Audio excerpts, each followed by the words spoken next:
5:10.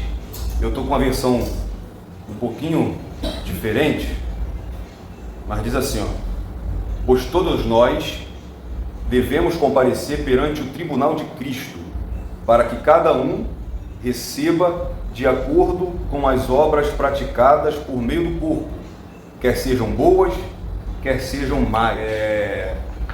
Paulo fala de um tribunal, né?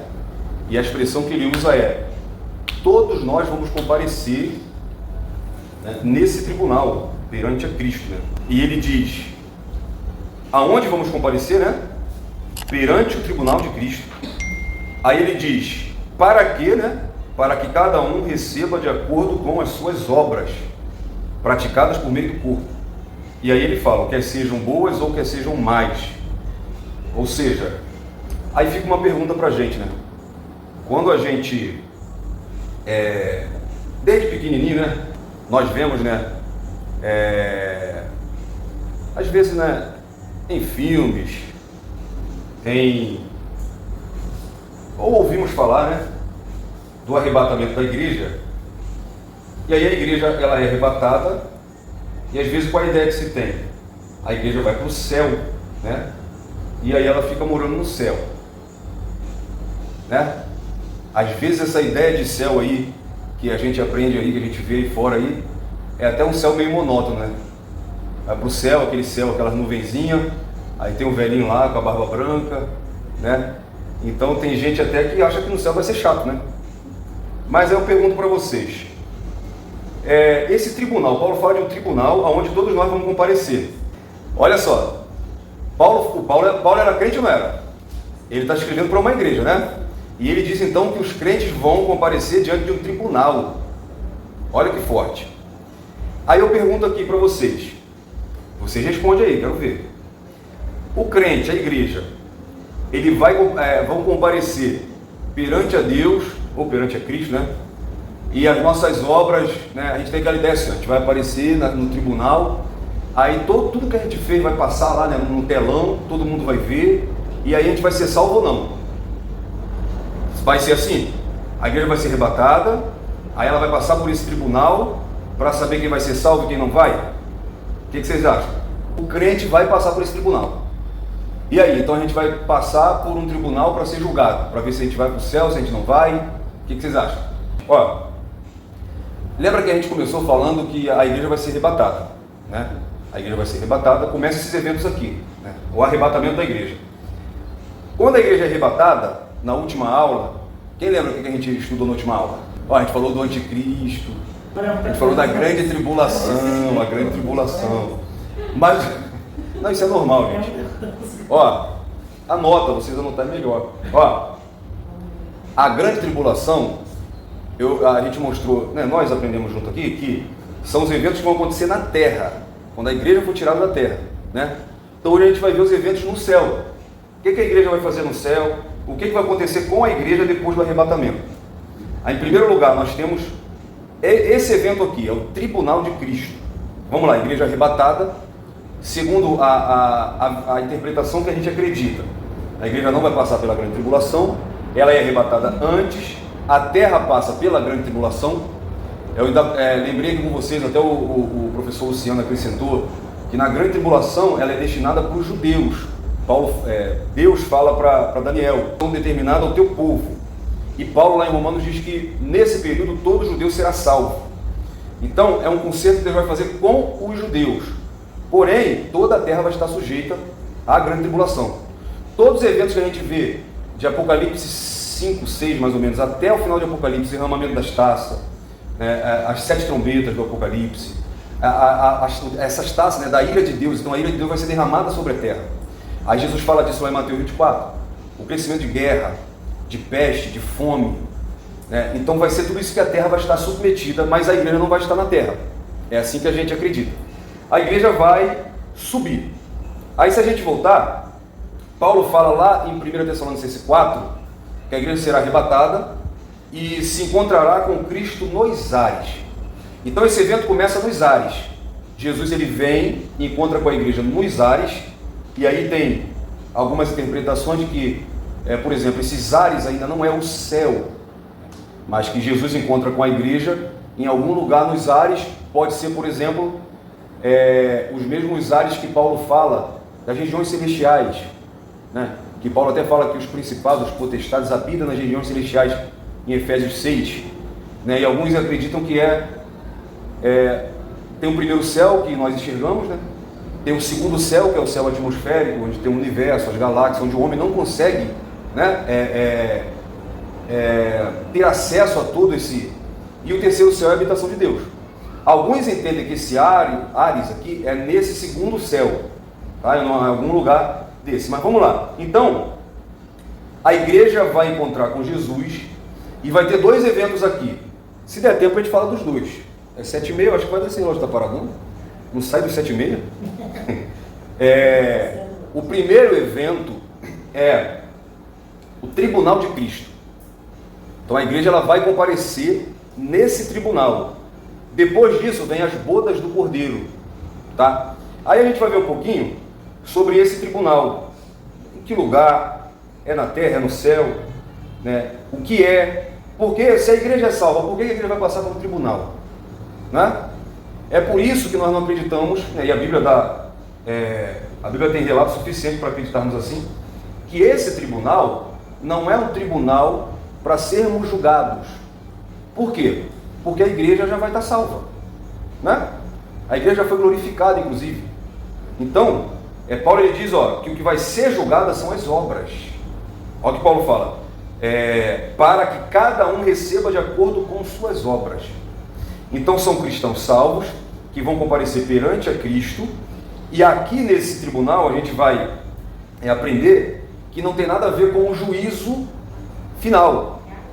Tem um evento chamado de juízo final, né? Ou o grande juízo do trono branco, de Apocalipse 20 lá mostra, quem não tiver inscrito no livro da vida vai ser lançado no inferno. A igreja não vai passar por esse julgamento, porque a igreja já está salva. A igreja foi comprada, lavada, remida. A igreja foi arrebatada para se encontrar com Cristo. Então não tem como a igreja ser glorificada, né, estar no céu com Cristo e depois voltar para ser julgada para ir para o céu, para ir para o inferno. Então o que acontece? Pai do Senhor, minha irmã. A gente está por enquanto, 2 Coríntios 5:10, tá?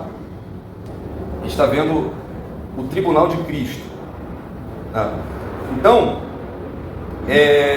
não é um tribunal para condenação. A igreja não vai passar pelo mesmo juízo que o mundo vai passar, tá? Então, recapitulando, igreja arrebatada, o mundo, os ímpios estão no mundo. Depois da grande tribulação, vai haver salvação, tá? E aí Jesus ele vem com a igreja para julgar o mundo. A igreja, ela vai julgar o mundo junto com Jesus. Ela não vai passar por esse julgamento. Então a gente vai entender o que é esse tribunal de Cristo. Porque essa palavra tribunal, quando na nossa cultura, na nossa língua, né, ela carrega o peso de julgamento. Então quando você olha assim, a igreja vai passar por um tribunal, a ideia que se tem é da igreja passando, né, um juiz julgando a igreja para condenar ou para absolver, né, assim, um tribunal. Só que o tribunal, a palavra tribunal no grego é bema, né? Não tem o mesmo sentido do nosso tribunal que a gente conhece. Como que era o tribunal aqui? Sobre o que Paulo está falando? O tribunal era o seguinte, os competidores competiam, uma competição, uma corrida, e no final, aqueles que chegaram em primeiro lugar, eles compareciam a esse tribunal.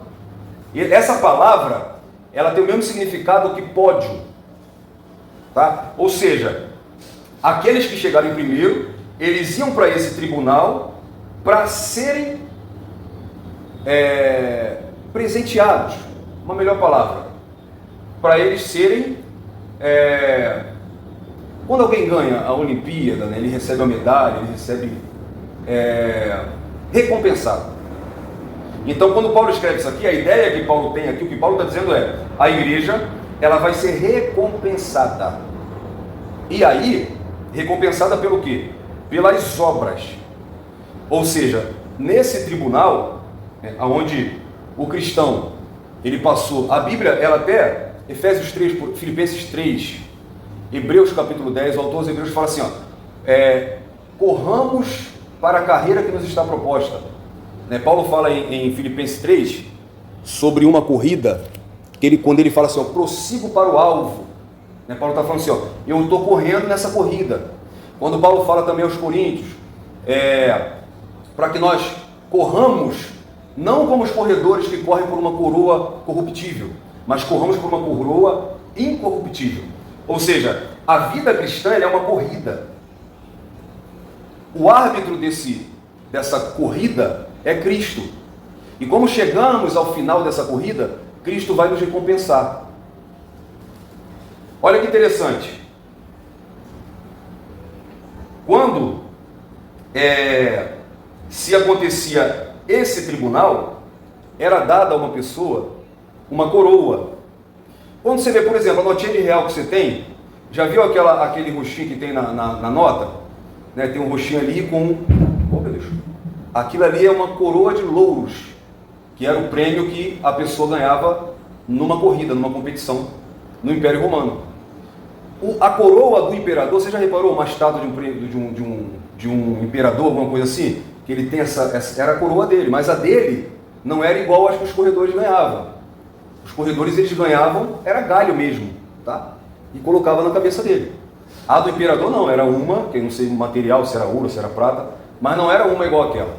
Aí Paulo está dizendo assim, todo cristão que trabalhou na obra de Cristo, ele vai ser recompensado. Só que é uma coroa incorruptível. Essa coroa é o que Jesus chama de galardão. Lembra que, quando a gente falou sobre isso, pena que talvez o Luciano não vai estar, que o Luciano, ele até tinha citado algumas coisas sobre isso, e nós falamos, o que será que é esse galardão? O que será que nós vamos receber de Cristo? E Cristo fala assim, eu venho em breve e trago comigo o meu galardão, para dar a cada um segundo suas obras. O que será que Cristo vai nos dar? Então, em primeiro lugar, a gente tem que entender que esse evento não é um julgamento de pessoas, é um julgamento de obras. A igreja já está salva. Há pouco tempo, houve muitos debates nas redes sociais sobre, não sei se vocês viram, se vai ter tristeza. Lembra, alguém viu isso? Falaram que um pregador aí disse que ia ter tristeza no céu, aí o outro combateu ele dizendo que não vai ter, aí fizeram um debate disso, vocês chegaram a ver, não. Porque esse assunto foi tão falado na internet, aí começou esse assunto, vai ter tristeza no céu, não vai ter tristeza no céu, vai ter tristeza no tribunal, porque alguns entendem que nesse tribunal aqui, alguns que vão, vamos dizer assim, ter um saldo negativo na presença de Cristo, ele vai sentir uma tristeza momentânea. Por quê? Porque as obras dele vão ser julgadas e ele não vai receber nenhum galardão. Aí o que você acha? A igreja foi glorificada, ela foi arrebatada, ela está com Cristo. As obras de cada um vão ser julgadas. Aí você acredita que é possível, se eu não trabalhei bem no reino de Deus, a gente vai ver o que vai ser julgado, a gente vai ver direitinho para não ficar dúvida. Mas eu posso ter tristeza por eu não receber um galardão? Já pensou Cristo dizia para mim assim, aquilo que você fez lá sexta-feira nas pedrinhas, não foi de coração, não foi de boa intenção. E será que eu vou me sentir triste na hora por causa disso?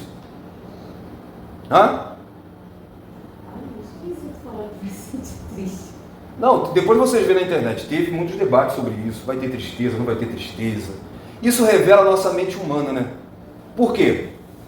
Quando Paulo fala assim em 1 Coríntios 15, o último inimigo a ser vencido é a morte. Nós não vamos estar mais debaixo do jugo da morte. Nós não vamos mais ser pecadores. Você já parou para pensar nisso? Eu quando chegar lá, se alguma de vocês tiver, só tem irmã aqui hoje, glória. Hoje eu estou na minoria, acho que hoje eu tenho que vigiar mais. Eu ia falar assim, eu não vou falar não, vou usar o presbítero Rodolfo. Quando chegar lá no céu, eu vou ver meu amigo Rodolfo e eu vou dar um beliscão nele, que ele não vai sentir mais dor. Aí eu vou falar, vencemos. Porque você vai estar livre de dor, você vai estar livre de culpa, você vai estar livre de tudo aquilo que aqui na terra você é submetido. Melhor que isso, você vai estar com Jesus. Será que a gente vai se sentir triste por não receber um galardão? Agora, existe também uma interpretação que todos vão ganhar galardão. Todos foram salvos. Então todos vão ter uma recompensa. Tá? Agora, É o que eu sempre falo, a gente estudando esses assuntos. É difícil, é ou não é? É complicado. Eu acho não, eu ia falar eu acho. É muito necessário para nós como cristãos estudar sobre isso, entender sobre isso. Mas não é, vou falar a verdade para você, né? Não é tão agradável assim a gente ficar estudando Apocalipse. Não é? Não é difícil? Aí você vem para cá uma sexta-feira. Se de repente a gente trouxesse o estudo aqui com outro tema, hoje poderia ter mais pessoas. É ou não é? Depende do assunto. Mas é um assunto muito bom que você tem que entender. Não sei se você lembra da frase que eu utilizei aqui na primeira aula, que Paulo utiliza para os crentes de Tessalônica, que não entendiam sobre isso e que estavam confusos, porque vem a morte. Jesus falou que ele estava voltando, não voltou. Eles perdiam parentes queridos, morreu e acabou a vida, acabou o cristianismo para ele, acabou, cadê a salvação? E aí Paulo está falando, eu não quero que vocês sejam ignorantes. Então essa é a frase para a nossa vida. Não estou chamando aqui ninguém aqui de ignorante, estou falando para a gente, para nós como cristãos, nós não podemos ser ignorantes contra esses assuntos. A gente tem que entender. Agora, tem um porém, que eu sempre falo com vocês. O que a Bíblia não tem voz, nós não devemos ter ouvido. Tem gente querendo adivinhar dia, tem gente querendo adivinhar a hora. Irmãos, eu estou gravando isso aqui, estou colocando lá, tá? Estou cortando algumas partes aqui que a gente fala algumas coisas e tal, porque a gente fica mais à vontade. E você tem que ver os comentários que chegam. Por quê? Tem gente que não aceita a ideia que você pensa, a ideia dele que é certa. Tem gente que não acredita em arrebatamento. Então, irmão, é difícil, é complicado, mas eu não posso aqui dizer para você com certeza, olha, o galardão é isso, o galardão é aquilo. Agora, olhando aqui para a Bíblia, dá para a gente ter uma ideia. E aí a gente vai trabalhar dentro dessa ideia. E aí você vai entender quando Jesus fala assim, até um copo d'água, Jesus falou ou não falou? Se você der um copo d'água para esses pequeninos, vocês estão fazendo para mim. O que Jesus está falando é, se você no reino de Deus, com um coração sincero, uma água, um copo d'água que você dá para alguém, tem um galardão para você no céu. É por isso que a gente tem que tirar da ideia, aquela ideia de que não, eu estou na igreja, mas eu fico sentado no banco. Meu irmão, trabalha no reino de Deus. Trabalha fora da igreja evangelizando, dando bom testemunho, falando de Jesus. No seu trabalho, tá? Você pode glorificar o nome do Senhor, sendo um bom funcionário, chegando no horário, não faltando, respeitando o seu patrão. Se você estuda na sua escola, você pode glorificar o nome do Senhor. Então você é um trabalhador 24 horas ativo no reino de Deus. E aqui dentro você pode trabalhar. Aqui dentro você pode se dispor para fazer as coisas. Aqui dentro, só de você estar vindo para cá, assistir um estudo, você já está se disponibilizando no reino de Deus. Aqui, se você ficar na portaria da igreja ali, se não tiver ninguém, você já está trabalhando com o reino de Deus. Se você pegar um copo d'água e trazer, você já está trabalhando com o reino de Deus. Então, o que Jesus falou, e Paulo também fala, que o vosso trabalho não é vão no Senhor. Agora, não é com interesse. É claro que eu não faço para ser recompensado. Pode ser o João. É claro que você não vai fazer com a intenção de ser recompensado nem na terra nem no céu. Agora, vamos lá. O João, o presbítero, o Rodolfo, o obreiro João, chamou o pregador para pregar aqui quinta-feira, domingo, quarta-feira. Aí o cara fala assim, João, tem só um negócio. Eu preciso de uma benção aí, onde eu vou pregar, tem que ter uma oferta de R$1.000. É claro que aquele não vai vir, eu tenho certeza para você que aquele não vem. Tem igreja que vai, infelizmente os caras pagam. Agora, o cara foi, pregou. Vamos supor que ele viesse aqui e recebesse os R$1.000 dele. Ele vai ganhar galardão no céu? A Bíblia diz, ele já ganhou na terra. O seu galardão você já ganhou na terra. Então nada no reino de Deus pode ser feito com interesse. Tá? É para ser feito de coração. Agora, eu estou te aconselhando aqui, se eu posso te aconselhar, a você não ser um cristão que não trabalha no reino de Deus. Estou explicando para você que quanto mais você... Não estou dizendo aqui que você tem que... Aquela frase que eu tenho um pouco de cuidado com ela. Sofra eu, mas não sofra a obra. Vai devagar, não é assim. Não é que você tem que fazer tudo na igreja e esquecer da tua casa. Não é isso, tá? Não estou falando, a igreja Jesus já se sacrificou pela igreja. Jesus já morreu por ela, não é para ninguém se morrer também. E aí, se cada um se disponibiliza, ninguém vai ficar sobrecarregado. Agora, não é para se matar, mas também não é para deixar de fazer. O cristão, ele é chamado ao serviço no reino de Deus. E tudo que Paulo ele é tremendo quando ele fala: o vosso trabalho não é vão no Senhor. Entenda, às vezes a gente fica triste, porque o homem às vezes não recompensa a gente. É ou não é?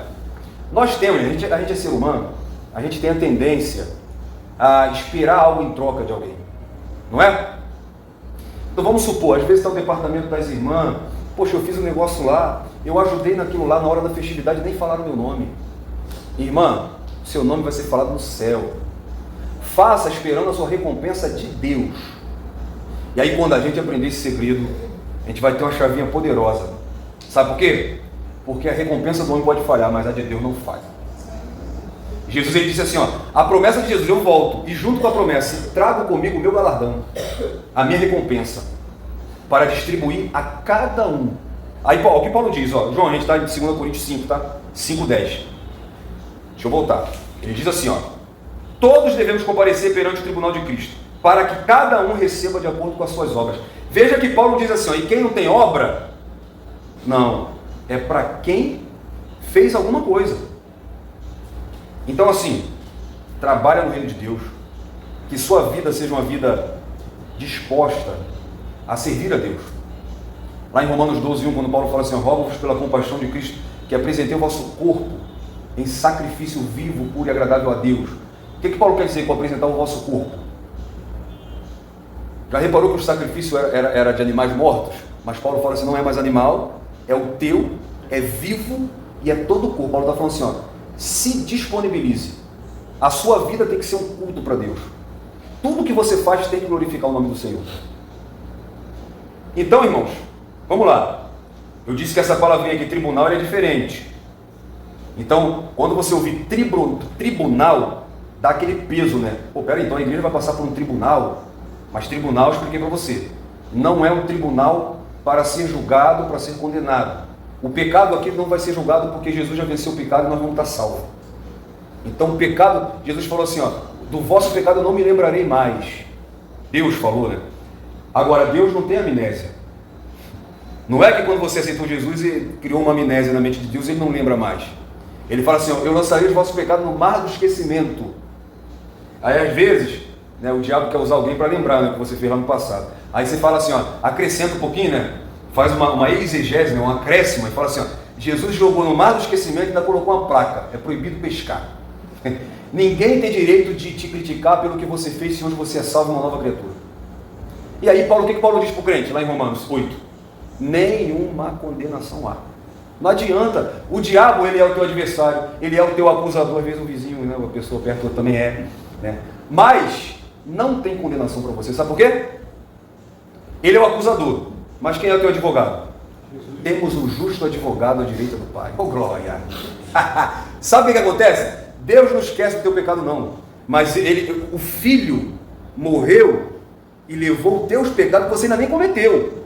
E quando Jesus olha para você, para mim, pecador, ele olha e fala, ele não vê você, mas ele vê o Filho que se entregou por você.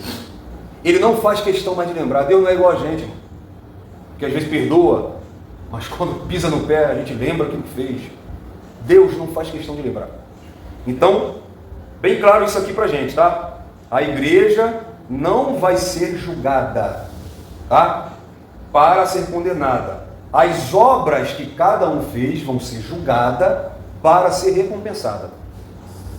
Fala aí, João. João quer, eu estou sentindo que o João quer falar. Deus deu uma revelação para o João. Fala aí, João. Não vai para não gostar aqui. Então, vamos lá. É um tribunal. A igreja vai se apresentar nesse tribunal. O juiz desse tribunal é Cristo, tá? E Cristo, ele vai, olha só, gente, o próprio Jesus vai recompensar a igreja dele. Então, a igreja, ela já vai estar livre da condenação, ela vai estar livre da lei do pecado, ela vai estar livre do poder do pecado, do corpo do pecado e da morte eterna. Então assim, na minha humilde visão, zero chance de você não receber o galardão no céu, na presença de Jesus, né, nos ares do céu, como você queira dizer, e você ficar lá choramingando porque não recebeu o teu galardão. A alegria da salvação, né, o homem, ele já vai estar livre do efeito que o pecado gerou nele. Então nossas emoções não vão ser mais a mesma. A alegria que a gente sente hoje, você sente uma alegria quando você recebe um presente, quando recebe uma notícia boa, mas essa alegria não pode se comparar, porque até a sua alegria está prejudicada pelo pecado. A alegria plena mesmo, o gozo da salvação vai ser quando você estiver na presença de Deus, de Cristo. E o que impede isso? Quem sabe? O que impede o homem de estar na presença de Cristo? Por que nós não podemos estar totalmente na presença dele? Senão, ele já morreu na cruz, já ressuscitou, a gente já subia para o céu. E por que a gente não pode ir para o céu ainda? Uma coisa tem que acontecer. Por causa do pecado. Quando o nosso corpo for glorificado, aí sim nós vamos estar sem pecado. Lembra no Éden? O homem ele tinha um relacionamento direto com Deus. O pecado afastou isso. O que Jesus fez foi recuperar isso. Nele nós vamos ser livres do pecado. E aí nós vamos poder estar na presença dele. E não me leva a mal. Um galardão vai te deixar triste? Eu não acredito nisso. Acho até que não vai ter mais tristeza, porque o que essas pessoas que falam de tristeza no tribunal, o que elas defendem, é que o texto que fala lá que não haverá lágrima, ali já é a eternidade. Mas no tribunal ainda vai haver. Mas eu não vejo isso na Bíblia. E sinceramente, eu acho que você vai estar muito feliz por estar na presença dele. Alguém quer falar alguma coisa? Fala aí, Thaís. Fala aí, João. O João queria falar alguma coisa, não falou? Porque aqui, as crianças rasgam minha Bíblia. Isso é 1 Coríntios 3. Paulo vai estar falando ali que ninguém pode pôr outro fundamento, aí onde está posto, qual é Jesus Cristo. E ele fala das pedras, né? Aquilo ali que você vai apresentar o Senhor naquele grande dia. Aí ele fala aqui, ó, ouro, prata, pedras preciosas, madeira, feno, palha, a obra de cada um se manifestará. Na verdade, ele declarará, porque pelo fogo será descoberto. E o fogo provará qual seja a obra de cada um. Se a obra que alguém edificou nessa parte permanecer, esse receberá galardão. E se a obra de alguém se queimar, sofrerá detrimento, mas o tal será salvo, todavia, como pelo fogo. Nós vamos ver que ainda que não tenha um galardão, vai ser salvo. Agora, é uma pergunta, né, que ninguém sabe explicar. O que vai ser o galardão? E, por exemplo, ainda que a gente seja salvo, como o irmão Jota falou agora, se dá um nó na minha cabeça, porque não vai ter espaço para sofrimento, para choro, não vai ter. Mas com galardão, se a Bíblia está falando do galardão, eu acredito que vai ser melhor. Não sei se é uma espécie de prêmio. Assim a nossa limitação humana entende uma espécie de prêmio. Mas se a gente pode adquirir esse prêmio, é bom que a gente lute para adquirir. Isso, claro. Porque uma vez eu trouxe uma palavra aqui, eu falei, porque pedra preciosa para você achar, você tem que escavar. Tu não acha em qualquer lugar. Ou do contrário, você vai ter que coçar o bolso, tirar o escorpião e pagar um preço caro. Ou seja, agora madeira, feno, palha, você acha em qualquer lugar.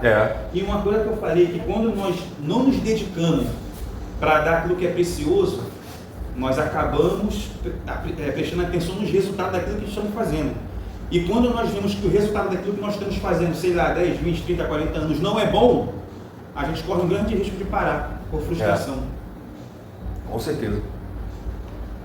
Então, foi isso que a gente estava falando agora há pouco.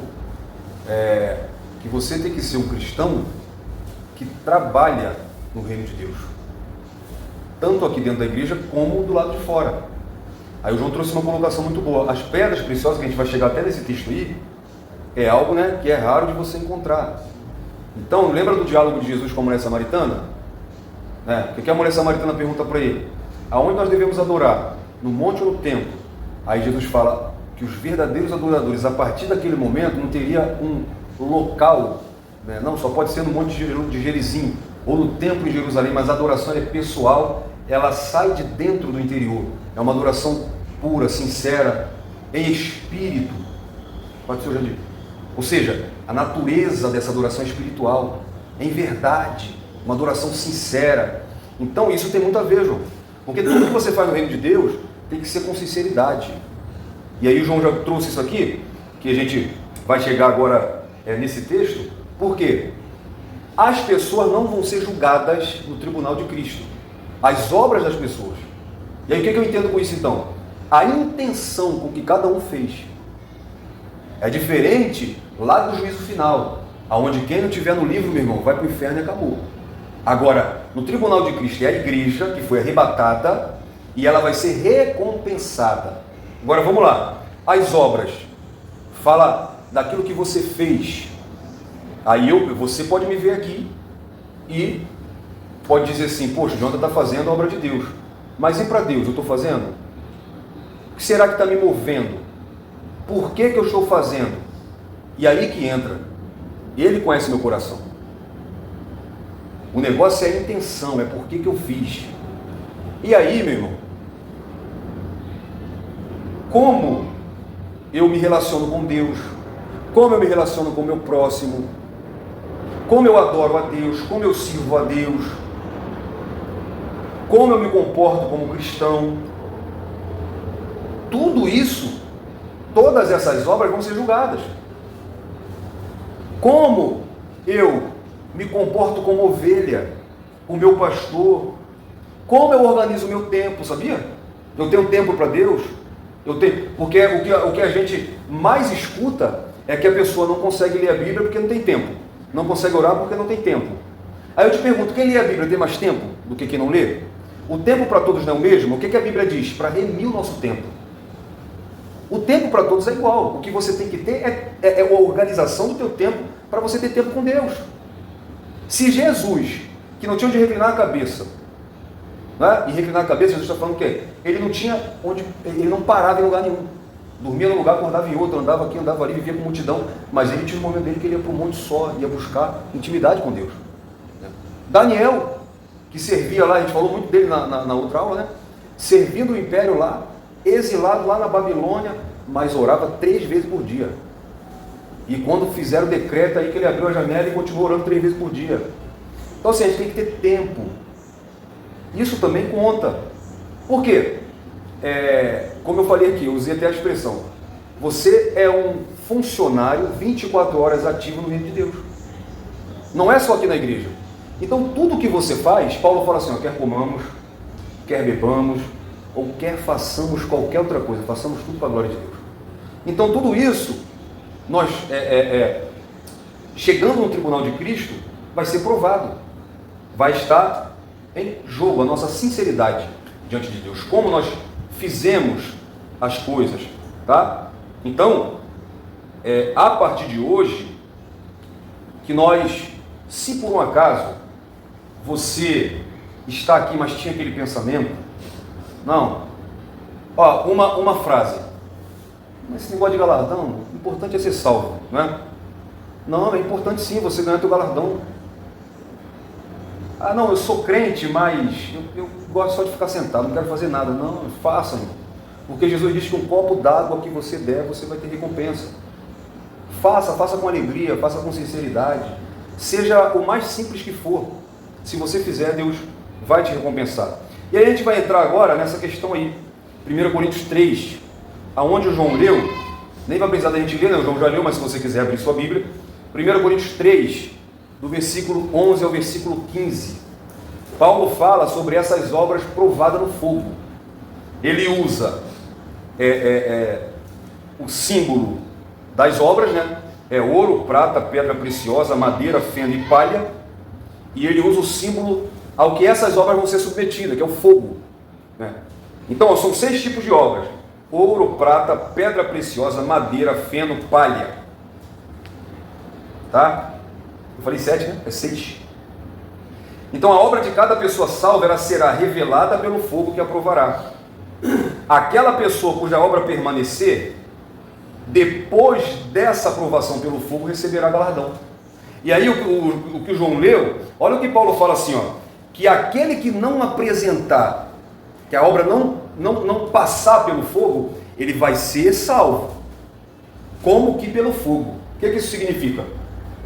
É como se um prédio que está pegando em fogo e alguém foi salvo ali, sabe?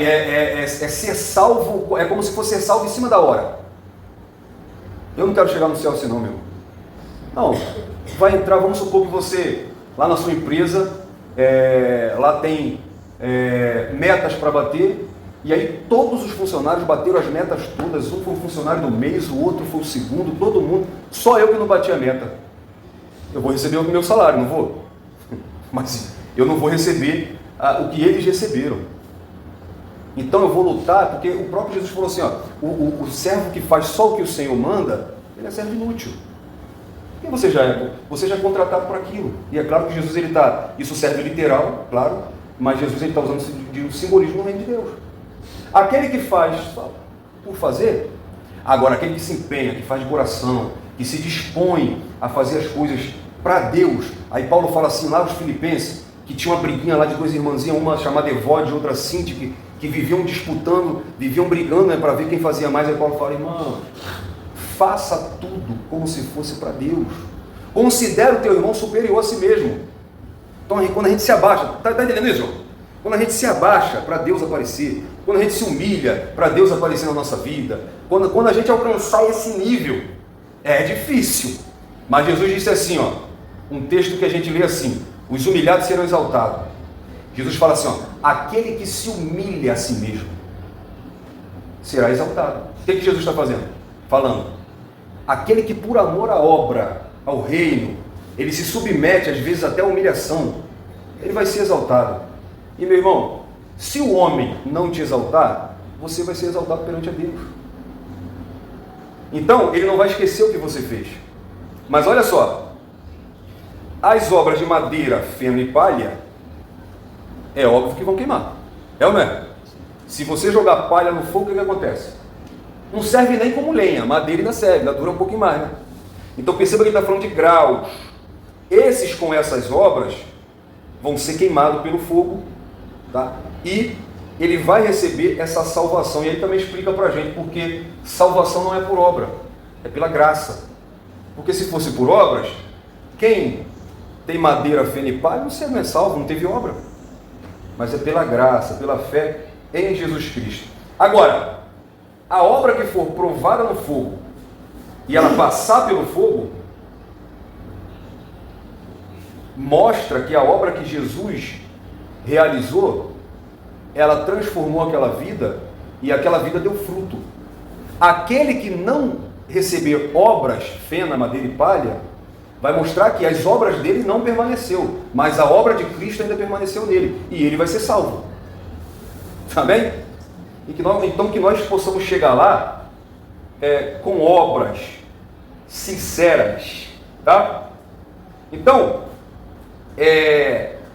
a pedra preciosa, que aqui eu li, né? Ouro e prata e pedras preciosas. Essas três, elas simbolizam obras sinceras que vão permanecer. O fogo, alguns acreditam que esse fogo ele simboliza uma ação purificadora. Às vezes quando a Bíblia fala de fogo, Deus é fogo purificador, batiam com o Espírito Santo e com fogo, é uma ação purificadora, tá? Então isso pode simbolizar que só Ele conhece o nosso coração e só Ele vai poder julgar as obras que nós fizemos. Então, vamos ver sobre essas recompensas.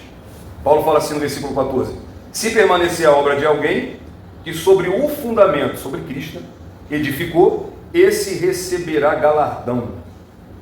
Agora, o que é galardão? O que os irmãos acham que é galardão? Alguém quer dar uma opinião? E não fica com medo não, porque eu também não sei não, tá? Não sei o que é galardão. Eu vou tentar aqui mostrar para você algumas coisas que é possível que seja, é uma recompensa. Vocês já acreditam assim que seja alguma coisa que vocês já leram na Bíblia? Olha, eu acho que é isso. O que vocês acham que é galardão? Eu já vi pessoas acharem que é até um espaço VIP mais próximo, mais... Isso aí. Isso eu acho, não acredito que isso exista, cara, isso não é possível. Não, mas tem essa ideia. Tem essa ideia, mas... Que ideia é só? É um espaço, o galardão você vai estar mais próximo de Jesus na vida, né? Isso, falando assim, pode ser, mas... Vamos lá. Sinceramente, eu não consigo imaginar não. Alguém mais quer falar? Não. Você tem alguma ideia, ou que você acha que seja o galardão? Essa ideia que o João está falando é o seguinte: a igreja ela está com Jesus, ela vai passar pelo tribunal de Cristo, aí ela vai passar, que a gente vai entrar agora, daqui a pouquinho, nas bodas do Cordeiro, foi salva, glorificada, adornada, teve a festa. A terra está passando pelo quê? Quem lembra? A grande tribulação. Aí Jesus vai descer de novo na terra com quem? Com a igreja. E para que ele vai descer com a igreja? Satanás. Não, ainda não. Se bem que ele vai prender Satanás. Mas ele vai reinar durante 1000 anos. E a igreja vai reinar com ele. Aí a Bíblia diz que Jesus ele vai reger todas as nações com vara de ferro. E a igreja está com ele. Correto? O milênio, né, fala de um período de paz, onde o próprio Cristo vai governar todo mundo. A igreja está com ele. Aí o que as pessoas que defendem isso acreditam? Que galardões são? Vamos lá, que nesse governo Jesus vai governar todas as nações e vai haver uma espécie de hierarquia. Então João foi um servo fiel, Jesus vai colocar ele sobre uma posição maior. Se bem que essa ideia que você falou ainda não é essa. Vamos lá. Então são tipos de governos que as pessoas vão ter no milênio. É uma interpretação, né, que as pessoas acreditam. Até porque o galardão ele é multiplicado com coroa, né? E coroa na Bíblia fala muito de governo, de autoridade. A ideia que o João falou, eu acabei assimilando aqui errado, não é essa ainda. Mas é uma ideia de que no milênio, na eternidade, desde no milênio que seja, os crentes vão ter um certo acesso ao Pai. E aí isso depende dessas obras aqui. Aquele que teve as obras melhores vão ter um acesso mais perto do Pai. Eu também não vejo nem base bíblica para isso. Essa questão do milênio, que vai ter uma hierarquia e tal, a pessoa pode até interpretar assim, né? Mas a grande verdade é que é um mistério. Agora, vamos lá. O galardão na Bíblia, ele é chamado coroa de glória, Provérbios 4, Isaías 62, 1 Pedro 5, 4, coroa de justiça. O que Paulo fala para Timóteo? Combati o bom combate, acabei a carreira e guardei a fé. Aí ele fala que a coroa de justiça está reservada para ele. Coroa da vida, Apocalipse 2,10, Jesus promete à igreja de Éfeso a coroa de justiça, coroa de alegria, coroa incorruptível, que é onde eu falei para você em 1 Coríntios 9, corramos pela coroa incorruptível. Então ele está sempre associado com coroa. E aí é por isso que algumas pessoas entendem que coroa fala de reino, fala de autoridade. Na verdade, a Bíblia não dá para a gente essa margem, para a gente entender 100% o que é. Eu sei que ele é simbolizado por uma coroa. As nossas obras serão julgadas e aquela obra que passar pelo fogo vai receber uma recompensa. E essa recompensa, a Bíblia às vezes simboliza ela com coroa. Agora, o que é? Irmão, não sei, eu sei que eu quero. É alguma recompensa pelas obras. Eu acho que quando a gente passa, né, João, daquilo que a Bíblia diz, aí já fica um pouco perigoso. Eu não posso dizer para você que o teu galardão é que no milênio você vai governar, porque governar é uma promessa para a igreja. A igreja, a Bíblia fala que nós iremos governar com ele no milênio. Julgar, ele falou que nós sentaremos em trono e julgaremos junto com ele. Agora, existe uma recompensa para aqueles que vão ser salvos. Então, nossas obras, o que nós fazemos no reino de Deus, vão ser colocadas à prova. E assim cada um vai receber a sua recompensa. Deu para entender? Então esse é o tribunal de Cristo. A igreja ela vai para o tribunal de Cristo. Eu vou te convidar a abrir sua Bíblia lá em Apocalipse capítulo 19. Porque a igreja ela foi para o tribunal. Por que a gente entende que o tribunal de Cristo ele é primeiro e depois são as bodas? Vamos ver agora. Porque a igreja passa por esse evento, esse tribunal, as obras são julgadas, a igreja é recompensada, né? E aí ela entra num outro evento chamado Bodas do Cordeiro, ou a minha versão diz Casamento do Cordeiro. E aí, como hoje ninguém quer falar, só eu estou falando, eu vou pedir a Jéssica para ela ler. Desejamos e exultemos e demos-lhe a glória, porque são chegadas as bodas do Cordeiro, e já a sua noiva se preparou, e foi permitido vestir-se de linho fino, resplandecente e puro, pois o linho fino são as obras justas dos santos. E disse: escreve, bem-aventurados aqueles que são chamados a ceia das bodas para o cordeiro. Disse-me ainda, estas são as verdadeiras palavras de Deus. Olha, Jéssica, repete aí o versículo 8. Olha só, preste atenção no versículo 8, vai, Jéssica. E foi permitido vestir-se de linho fino, resplandecente e puro, pois o linho fino são as obras justas dos santos. As obras justas dos santos. Então aqui, o que parece? Que a noiva, as obras já foram julgadas, não é? Então por isso que a gente entende que o tribunal de Cristo é antes. O tribunal de Cristo é um preparo para as bodas. E aí quando você entende o casamento judaico, aí você entende melhor ainda. Lembra de Isaac? Eu troco muito Rebeca e Raquel. A esposa de Isaac era Rebeca ou era Raquel? Rebeca, né? Eu troco Rebeca e Raquel. Tem certeza, Bruno? Tem certeza? Senão vou dar a mulher de um para o outro, vai ficar ruim. Então, lembra? Aquilo ali simboliza muito bem o casamento da noiva. Vamos lá, a igreja, ela é apresentada várias vezes como a noiva de Cristo, não é? A noiva do Cordeiro. O Cordeiro é quem?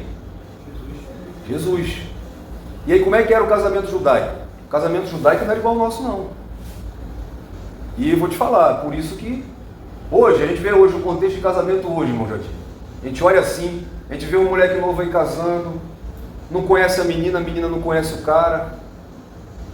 Infelizmente, em alguns lugares até tem uma certa irresponsabilidade, porque quer logo que a pessoa casa logo, porque tem que casar logo, porque tem... Aí a pessoa casa, daqui a pouco está divorciando. O casamento judaico, é por isso que eu digo para você, o casamento, vou dar pareca para casar daqui a pouco. O casamento não é o amor, melhor dizendo, não é um sentimento. A gente confunde amor com sentimento. Não, a menina fala assim, eu vi ele, aí, sabe, foi amor à primeira vista. O amor é escolha.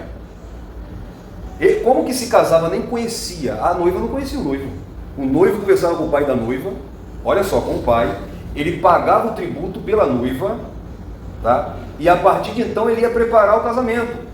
Aí ele mandava o amigo dele para visitar a noiva. O amigo levava presente para a noiva preparava um banquete para o noivo, aí o noivo já chegava para o amigo. Aí o amigo já chegava para o noivo, cozinha bem. Ele trazia presente para ela fazia um banquete para ele, para o amigo. Aí no dia do casamento que o cara via a noiva. Aí tu lembra de Jacó, João? Quando ele tira o véu, aí ele pensa que era Raquel e a Leia. E a Bíblia fala que Leia não era muito... Agora, se aqui no Brasil... Não, o divórcio não... O amigo sai casado com ela. Oh, meu Deus do céu. Será que a gente tem... Será que não a gente tem amigo, varão? Então isso aí não é amigo. Tá, mas... Meu Deus. Esse não é amigo. Você mandou amigo visitar tua noiva e o cara casa com ela. Se é no Brasil, aqui é outros termos. Tá, vamos lá. Né? Ó, não vamos tirar a essência da coisa, ó. Olha só. O filho pagou pela noiva. Quem é o filho que pagou pela noiva? Jesus. Quem é o pai? Deus Pai.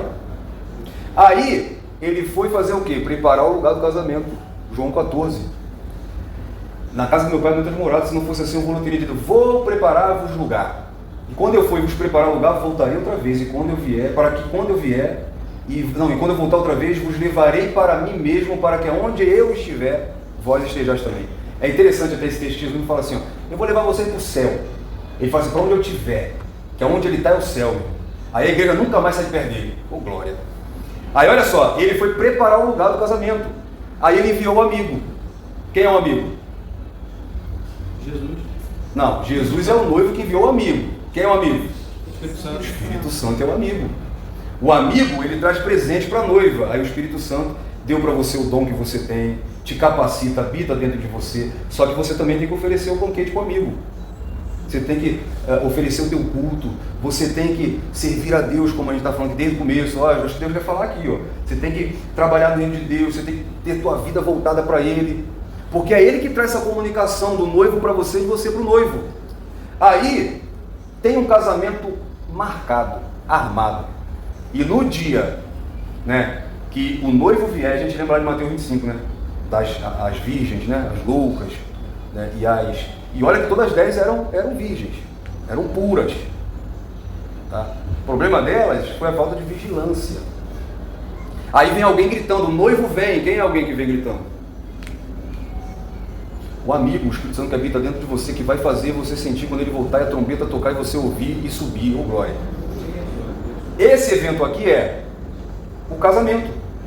Quando Isaac vê Rebeca vindo, a Bíblia fala assim lá em Gênesis, depois você lê lá esse contexto, Isaac foi orar. Aí Isaac volta, quando Isaac vê ela, eu imagino Isaac se arrepiando, o coração dele acelerando, né? Ele vê a mulher que foi preparada para ele, que o amigo foi buscar para ele. Então aí o que acontecia no casamento judaico? Aí vinha a festa. Aí o noivo, ele conhecia a noiva na festa, e aí ele entrava para as bodas, que era a noite de núpcias. E a festa durava dias e dias e dias. Lembra de Jesus em Caná da Galileia? Foi passando os dias, aí o vinho acabou? Era 7 dias? Acho que era 7 dias, isso aí. Eles se alegravam, dançavam. Hoje em dia se alegra mais no divórcio do que no casamento. Então não tinha esse negócio não, divórcio. Você vê, por exemplo, Jacó, ele casou com a mulher errada, ele divorciou. Por quê? Porque amar era uma escolha. A mulher casava com o cara, entendendo que casou para fazer ele feliz, ele entendia que casou para fazer ela feliz, e aí os dois são felizes mesmo. Aí isso tudo simboliza essa relação que Jesus tem com a igreja. Quando Paulo fala aos casais, né, a família, ele fala para os filhos, para os pais, lá aos Efésios, capítulo 5, né, ele fala assim, vocês, marido, amem as suas esposas, assim como Cristo amou a igreja, se entregando por ela. Então a igreja, ela é a esposa, a noiva dele. Aí a igreja, ela se mantém pura, virgem, santa. Então, o tribunal de Cristo vai recompensar a igreja, e a igreja vai para as bodas do Cordeiro. A noiva vai ser preparada. É por isso que o texto que a gente leu de Apocalipse 19 diz que ela foi vestida com linho fino. E esse linho fino são as obras justas dos santos. Ou seja, ela já está preparada quando ela aparece aqui nas bodas do Cordeiro. Ela já está vestida, ataviada para o casamento. Aí ela entra para esse casamento. Aí, se a gente ler aqui o texto, vou te mostrar um negocinho aqui, ó, Apocalipse 19. Vamos lá, primeiro vamos lembrar de 1 Tessalonicenses 4. A gente leu aqui, não precisa se abrir não, a gente leu na primeira aula. Paulo fala que nós seremos arrebatados e nos encontraremos com Cristo aonde? Nos ares. Aí ares, eu falei para você hoje também no começo, que são regiões celestiais. Alguns entendem não ainda como céu, tá? Alguns dizem que é o segundo céu, é o céu atmosférico, mas que as bodas do Cordeiro já é no céu, porque olha o versículo 1, Apocalipse 19, 1. Depois disso ouvi nos céus algo semelhante à voz de uma grande multidão que exclamava, aleluia, a salvação, a glória e a honra pertencem ao nosso Deus. Olha só, João, ele vê esse evento ocorrer no céu. Ó, depois disso ouvi nos céus. Então, a gente pode entender que as bodas do Cordeiro será já no céu. Então a igreja, ela passa, antes de chegar no céu, por esse tribunal, e aí ela vai com o noivo, vai encontrar o noivo, aliás, já encontrou, né? Que vem como juiz primeiro no tribunal, e agora como noivo nas bodas do Cordeiro. Então, as bodas do Cordeiro é o momento onde a igreja, porque na noite de núpcia, né, no casamento, a noiva entrava com o noivo, os dois se conheciam, e ali a festa durava um tempo. Então aqui é um tempo que a igreja vai passar nos céus com o noivo dela. Foi aquele que comprou, que pagou o preço, tá? Ela esperou ele ansiosa, se guardou para ele, para o seu noivo, e agora ele veio se encontrar com ela. E ele leva ela para esse casamento. E esse casamento é uma festa. Então, essa festa, ela vai durar um tempo, que alguns entendem que é a interpretação que a gente está seguindo aqui, que é a interpretação da nossa igreja, né? Da Assembleia de Deus. Se você observar na nossa declaração de fé, está lá que nós acreditamos que a igreja, ela não passa pela grande tribulação, ela é arrebatada antes. E o período da grande tribulação, nós vimos aqui na outra aula que são 7 anos, é a última semana das 70 de Daniel. Então, se entende que essa festa, esse evento durará 7 anos no tempo físico, claro. Mas nós estaremos um período de tempo com Ele, com Jesus no céu. Amém? Glória a Deus, você quer ir para lá? Sim, amém. Agora, existe, né, a igreja, tá? Quando você enxergar a igreja, você tem que entender que existe um sistema, tá? E existe a igreja.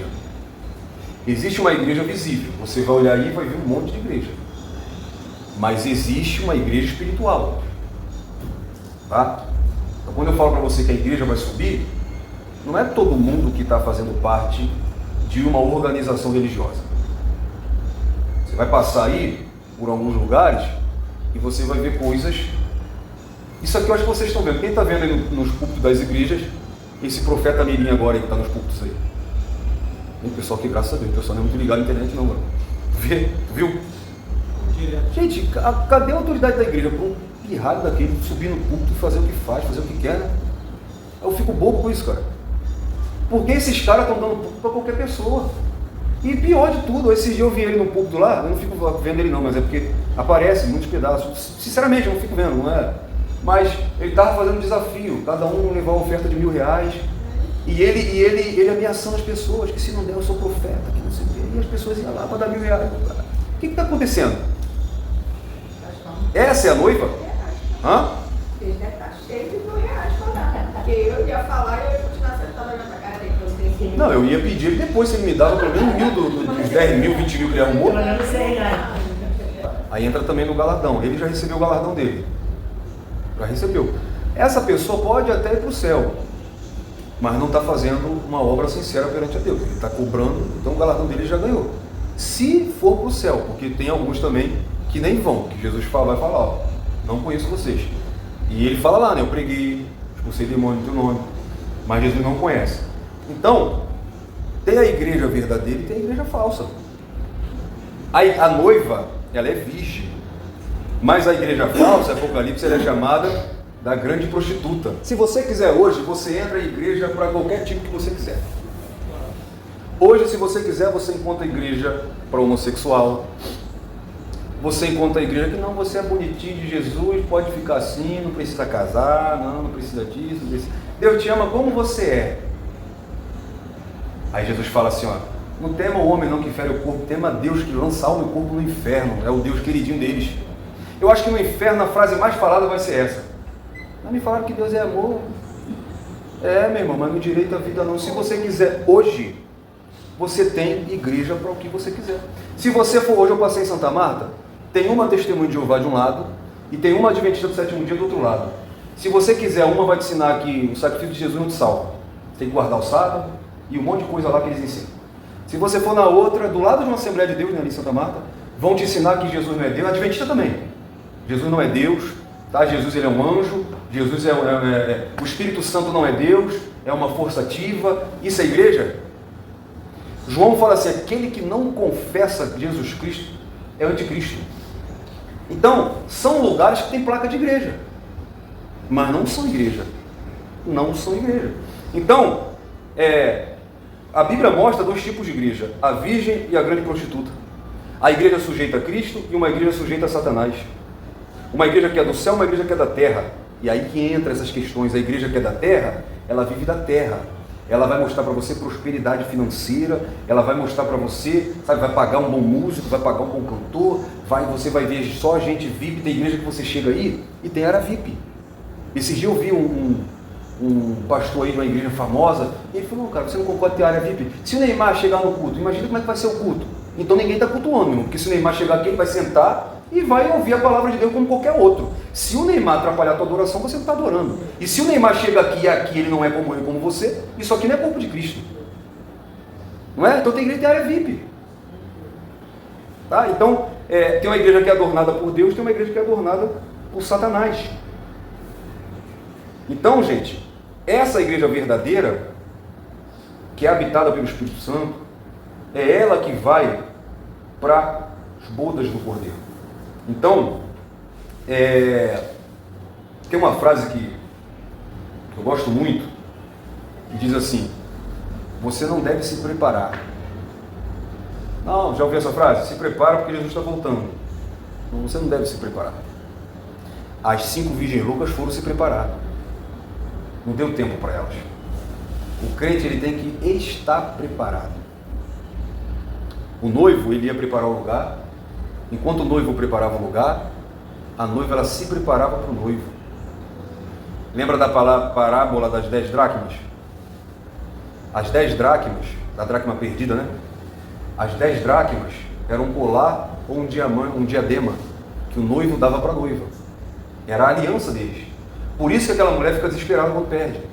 Porque perder uma dracma era um sinal de irresponsabilidade, de quebra de aliança. E ela podia estar jogando o casamento dela fora. Então a igreja, ela tem que perseverar, tem que se guardar pura, virgem, com azeite na lamparina. E a nossa geração é a geração, meu irmão, que eu acredito muito, principalmente olhando a Bíblia, é a geração do arrebatamento. Mas essa geração do arrebatamento é a igreja de Laodiceia. É a igreja que... Lembra da igreja de Laodiceia? A gente até estudou aqui as 7 igrejas. Se achava rica, mas era pobre, desgraçada, pobre, cega e nu, né? Que Jesus fala.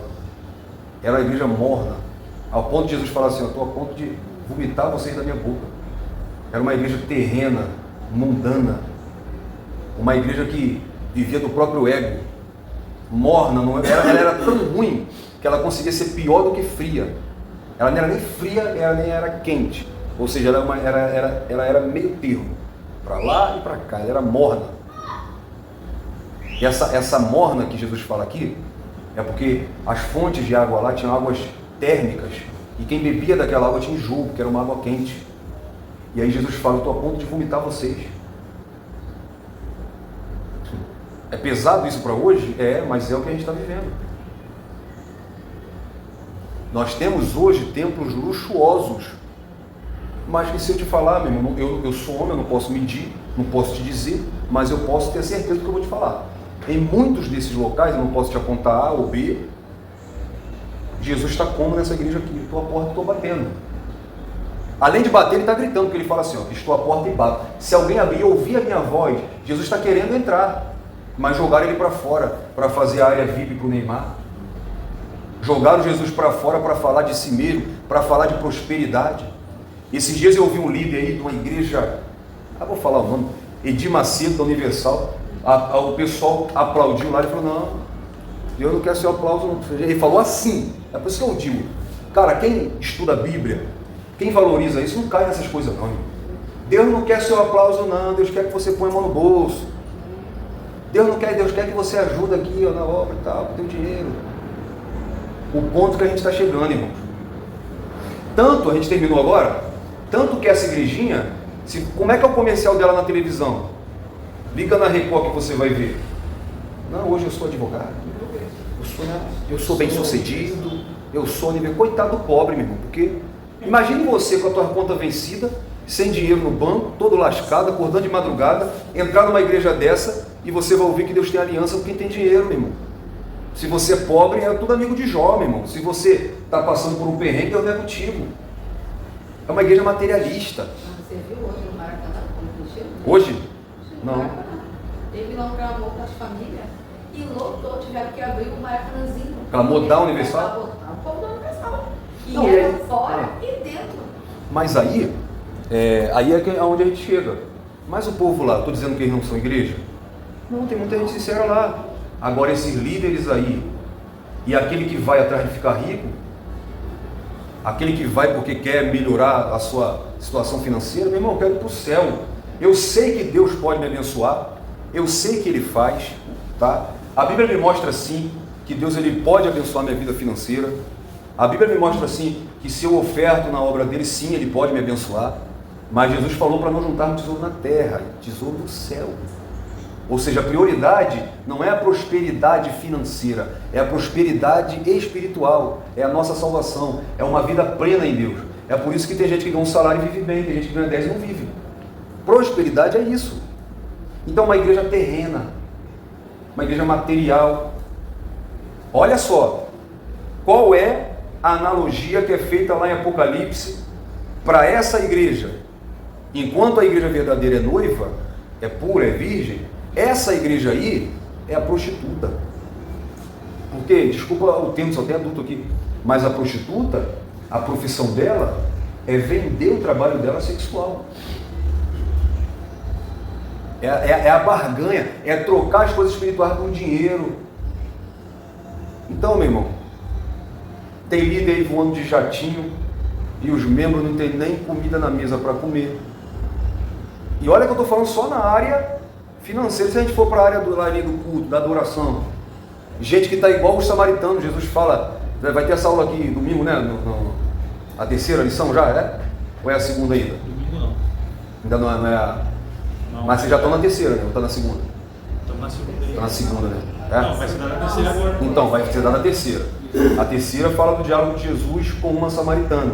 Ele fala assim, ó, vocês adoram o que vocês não sabem, não conhecem. Agora eu te falo, tem gente adorando um Deus que não conhece. Tem gente adorando um outro Deus, a Mamon, que é o dinheiro, a qualquer outro Deus, menos o Deus das Escrituras. Então, essa igreja pura, santa, ela vai se encontrar com Cristo, e aí depois a gente vai ver que ela não sai mais de perto de Cristo, não. Tá? Ela vai descer com Cristo, e aí na próxima aula a gente vai ver a igreja descendo com Cristo, tá? Para vencer com Ele, para reinar com Ele, e assim sucessivamente. Então, irmãos, que possamos buscar a adoração verdadeira, o verdadeiro significado de ser servo de Deus, que possamos trabalhar para Ele, tá? Trabalhar aqui, trabalhar lá fora, que nossa vida seja um serviço diário para Deus, que possamos buscar primeiro o reino de Deus e que possamos esperar esse noivo ansiosamente.